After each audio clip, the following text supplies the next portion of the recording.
محدث کبیر تھے، رئیس المحدثین تھے امام بخاری رحمۃ اللہ علیہ۔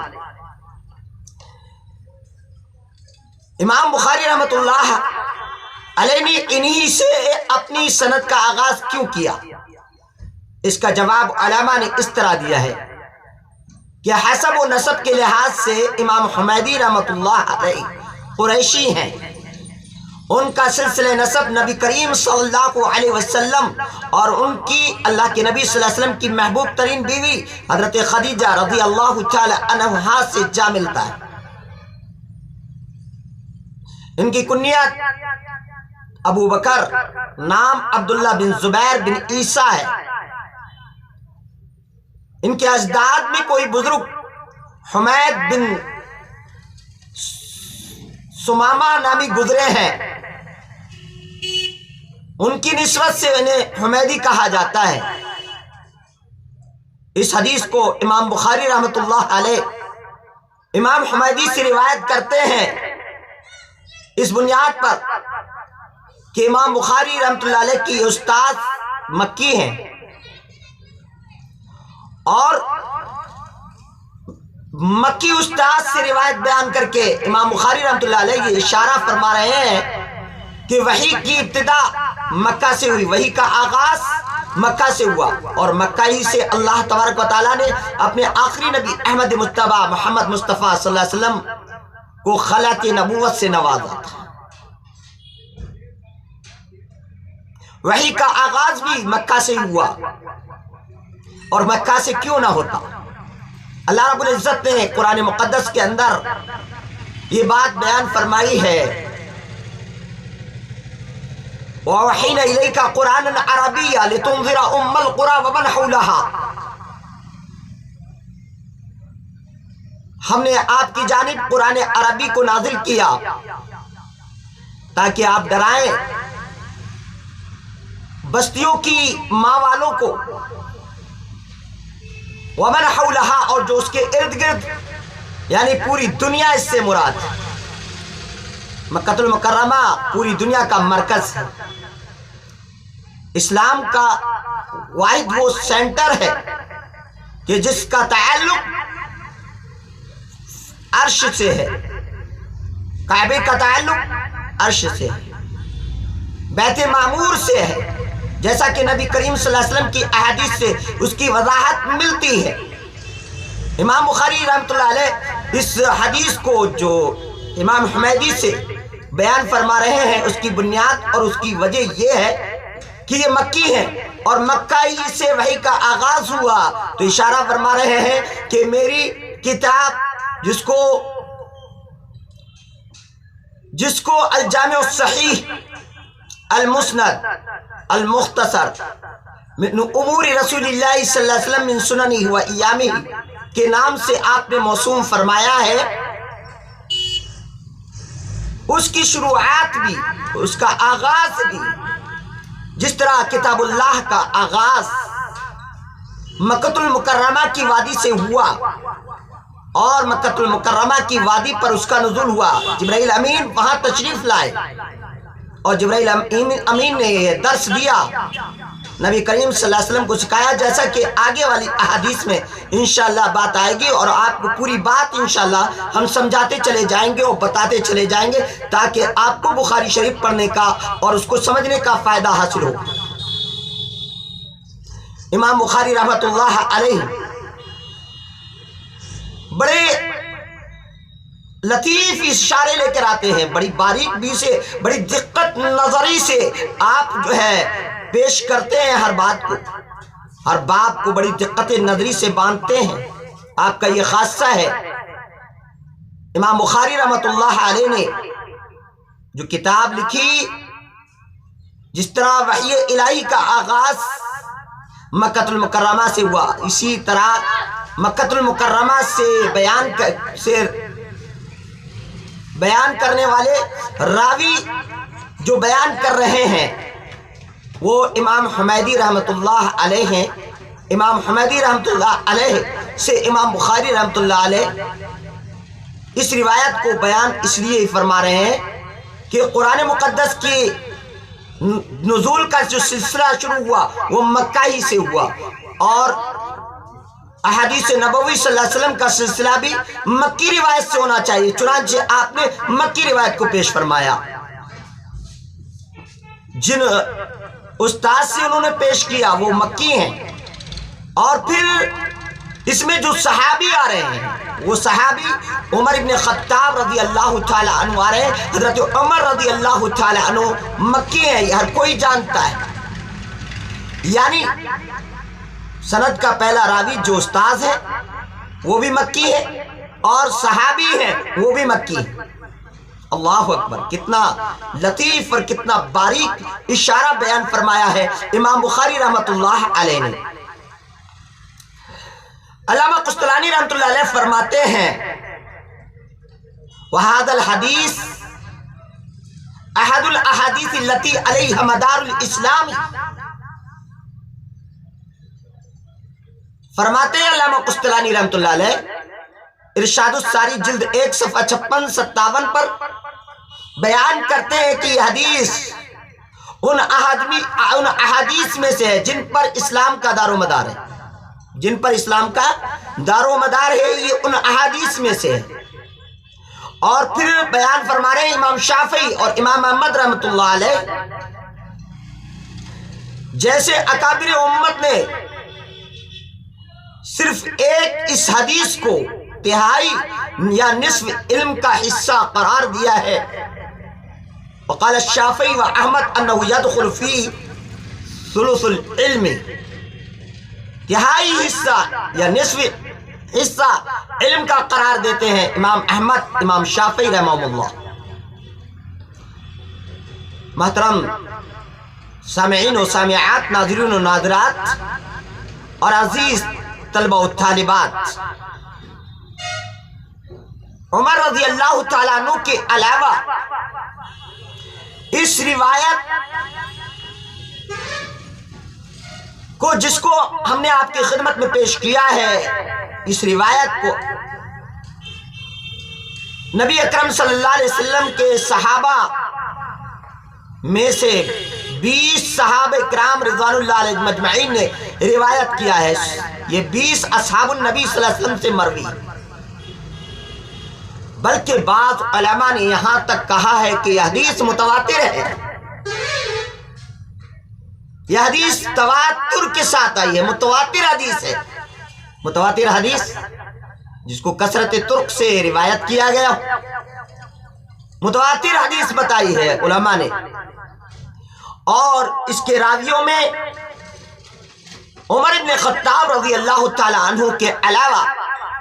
اصحاب النبی صلی اللہ علیہ وسلم میں سے سعد بن ابی وقاص رضی اللہ تعالی عنہ، اور علی بن ابی طالب رضی اللہ تعالی عنہ، اور ابو سعید خدری رضی اللہ تعالی عنہ، اور عبداللہ بن مسعود رضی اللہ تعالی عنہ، اور انس بن مالک رضی اللہ تعالی عنہ، اور عبداللہ بن عباس رضی اللہ تعالی عنہما، اور حضرت ابو ہریرہ رضی اللہ تعالی عنہ، اور جابر بن عبداللہ رضی اللہ تعالی عنہ، اور معاویہ بن ابی سفیان رضی اللہ تعالی عنہما، اور عبادہ بن الصامت رضی اللہ تعالی عنہ، اور عتبہ بن عبد السلامی رضی اللہ تعالی عنہ، اور ہلال بن سوید رضی اللہ تعالی عنہ، اور عقبہ بن عامر رضی اللہ تعالی عنہ، اور ابو ذر رضی اللہ تعالی عنہ، عقبہ بن منذر رضی اللہ تعالی عنہ، اور عقبہ بن مسلم رضی اللہ تعالی عنہ، اور عبداللہ ابن عمر رضی اللہ تعالی عنہ جیسے جلیل القدر صحابہ کرام سے یہ روایت مروی ہے، ان سے اس روایت کو نقل کیا گیا ہے۔ بڑی عظیم روایت ہے، اور اس میں جو انما الاعمال بالنیات، تمام اعمال کا عمل کی جمع اعمال، اور انما حصر کے لیے آیا ہے، یعنی اس کو بس گھیر دیا گیا ہے، احاطہ کر دیا گیا ہے اس کا، یعنی تمام اعمال کا احاطہ اسی حدیث پر ہے، تمام احادیث کا انحصار اسی حدیث پر ہے، تمام اعمال کا دار و مدار اسی حدیث پر ہے، اس لحاظ سے انما حصر کے لیے یہاں پر لایا گیا۔ پتہ یہ چلا کہ ہر وہ کام جو آدمی کرتا ہے اس میں نیت کا ہونا لازمی اور ضروری ہے۔ کل انشاءاللہ ہم درس میں بتائیں گے کہ اس حدیث میں جو نیت کا لفظ آیا ہے اور نیات جو جمع کا ذکر کیا گیا ہے، اس کا ذکر کیوں کیا گیا ہے، اور یہ بھی بتائیں گے کہ نیت کا لغوی معنی کیا ہے اور نیت کسے کہتے ہیں۔ احادیث نبوی صلی اللہ علیہ وسلم سے استدلال کرتے ہوئے نبی اکرم صلی اللہ علیہ وسلم کی اس حدیث کا خلاصہ انشاءاللہ اور اس کا نچوڑ اور اس کی تشریح اور اس کی توضیح آپ کے سامنے بیان کریں گے، تاکہ آپ کو پتہ چل جائے کہ اس حدیث سے کون کون سے مسائل مستنبط ہوتے ہیں اور یہ ہمارے لیے یہ حدیث کس طرح ہمارے لیے رہنمائی کا درجہ رکھتی ہے اور ہمیں اس حدیث کے مطابقت میں کس کس طریقے سے عمل کرنا چاہیے، اور یہ بھی بتائیں گے کہ اس حدیث کا شان ورود کیا ہے۔ انشاءاللہ اللہ سے دعا ہے کہ اللہ تعالی ہم سب کو احادیث نبوی صلی اللہ علیہ وسلم کے درس سے فائدہ اٹھانے اور اس کو عام کرنے کی اللہ توفیق نصیب فرمائے، اور اللہ تبارک و تعالی ہر قسم کی برائی سے ہم سب کی حفاظت فرمائے، ہماری نیتوں میں اللہ اخلاص پیدا فرمائے، اور جس نیت کے ساتھ امام بخاری رحمۃ اللہ علیہ نے اس کو لکھا ہے اس کے بارے میں بھی انشاءاللہ کل اس کی وضاحت ضرور کریں گے اور آپ کو بتائیں گے انشاءاللہ۔ اللہ سے دعا ہے کہ اللہ تعالی ہمارے دلوں میں بھی اخلاص پیدا فرمائے اور اچھے عمل کرنے کی توفیق دے، آمین۔ وآخر دعوانا ان الحمد للہ رب العالمین والصلاة والسلام علی سید الانبیاء والمرسلین والحمد للہ رب العالمین۔ السلام علیکم ورحمۃ اللہ۔